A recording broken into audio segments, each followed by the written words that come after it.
STV news आवाज़ बुलंदियों तक। ये प्रक्रिया कल की जाएगी।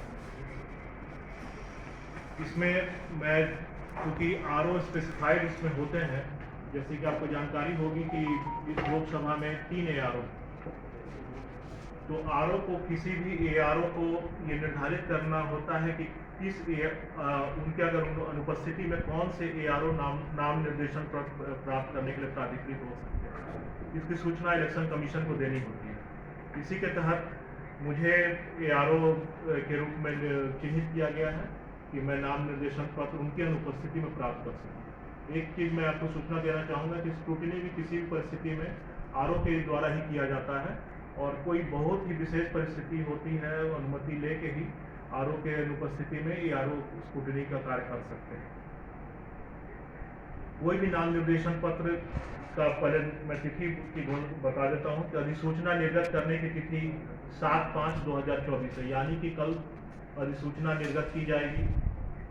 नाम निर्देशन दाखिल करने की अंतिम तिथि 14/5/2024 है। समीक्षा की तिथि यानी स्क्रूटिनी का तिथि 15/5/2024 निर्धारित किया गया है। नाम वापसी यानी कि विड्रॉल का तिथि 17/5/2024 निर्धारित किया गया है। नाम वापसी की तिथि यानी विड्रॉल ऑफ द कैंडिडेट, कोई अगर उम्मीदवार अपना नाम वापसी करना चाहते हैं तो उसके लिए 17/5 निर्धारित किया गया है। मतदान की तिथि 1/6/2024 निर्धारित है, और मतगणना की तिथि 4/6/2024 निर्धारित। एक बीच में सर बताया 14 और 17 के बीच में वो डेट बताया 15 में समीक्षा स्क्रूटिनी की तिथि 15/5, समीक्षा जिसको कहते हैं हिंदी में और इंग्लिश में स्क्रूटिनी। ये तिथि मैं आपको शेड्यूल आपको दे दे जी। और ये मतगणना सर माफ कीजिएगा 4/6। मतदान सर टाइम मतदान का टाइम कल निर्धारित होगा, वैसे जो अभी सूचना है 7 से 5 निर्धारित है।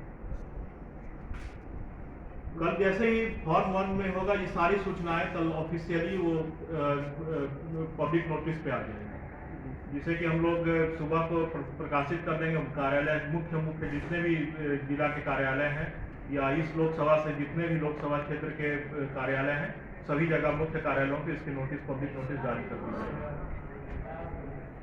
नाम निर्देशन जैसे मैंने बताया कि जैसे ही अधिसूचना निर्गत होती है नाम निर्देशन की प्रक्रिया प्रारंभ हो जाती है, यानी कि कल सुबह 11 बजे से नाम निर्देशन की प्रक्रिया प्रारंभ हो जाएगी और जो 3 बजे दोपहर तक चलेगी। कोई भी नाम निर्देशन पत्र पब्लिक हॉलीडे में जो नेगोशिएबल इंस्ट्रूमेंट एक्ट के तहत निर्धारित अवकाश है उसमें नहीं लिया जाता है। जैसे जानते होंगे कि लोकसभा के यहाँ निर्वाचन के लिए हम लोग यहाँ पे चुनाव होना, इसमें तो फॉर्म 2A में यहाँ पे नाम निर्देशन पत्र प्राप्त किए जाएंगे।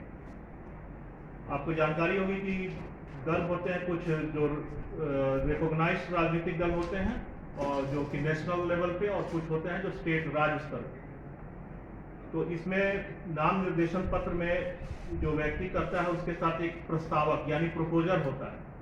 जो मान्यता प्राप्त राजनीतिक दल है, तो राष्ट्रीय हो चाहे राज्य हो, उनमें एक प्रस्ताव की आवश्यकता होती है।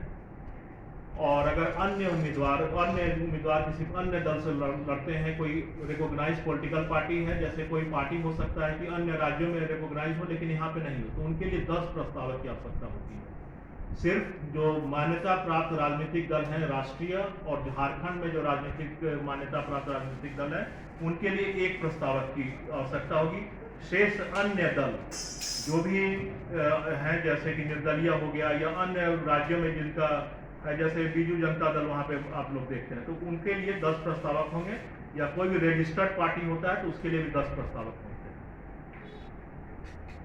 नाम निर्देशन का समय आपने बताया कि 11 बजे से 3 बजे तक होगा। 3 बजे तक जितने भी लोग आएंगे नामांकन करने के लिए सभी का नाम निर्देशन प्राप्त किया जाना है।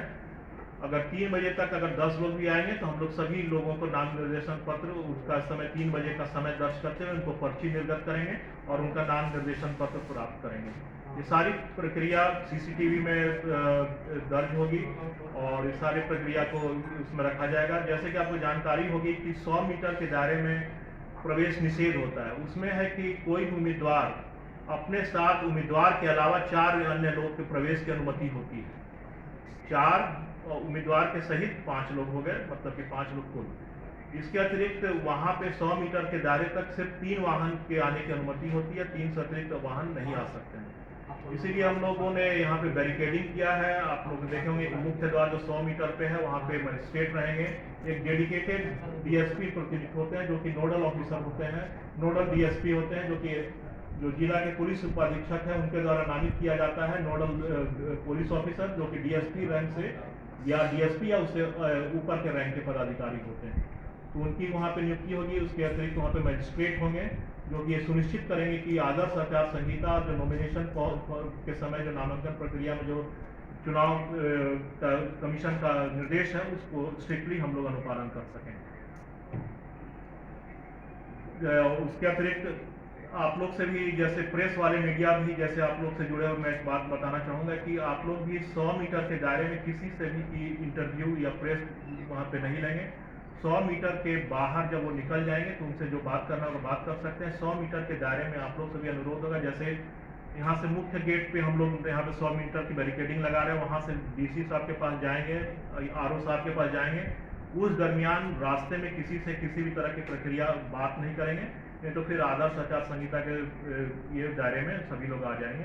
तो ये आप लोग से भी सुनिश्चित करने के लिए हम लोग अनुरोध करेंगे कि उसको अनुपालन सख्ती से किया जाए। और वही प्रेस वाले प्राधिकृत होंगे जिसको कि सूचना जनसंपर्क के द्वारा पहचान पत्र निर्गत किया जाए। आपको जानकारी होगी कि यहाँ पे जो भी नाम निर्देशन कक्ष होगा उपायुक्त महोदय, अभ्यर्थी का हस्ताक्षर होना है। 3 को आप देख रहे हैं कि भाग वन में जो हस्ताक्षर है वही ना सर? हाँ, यहाँ लिखा हुआ क्या? अब में लिखा हुआ अभ्यर्थी का हस्ताक्षर, प्रस्तावक का हस्ताक्षर। उसके क्रिमिनल रिकॉर्ड्स आपके द्वारा सारा दिया गया है। भाग 4 हो गया, वो आपको नहीं भरना है। भाग 6 में रिटर्निंग अफसर से आप प्राप्त कर रहे हैं उस दिन कि आपको स्क्रूटनी कब किया जाना है, कब उसमें क्या दिया जाना है। 26 में कोई भी कॉलम खाली नहीं रखेंगे।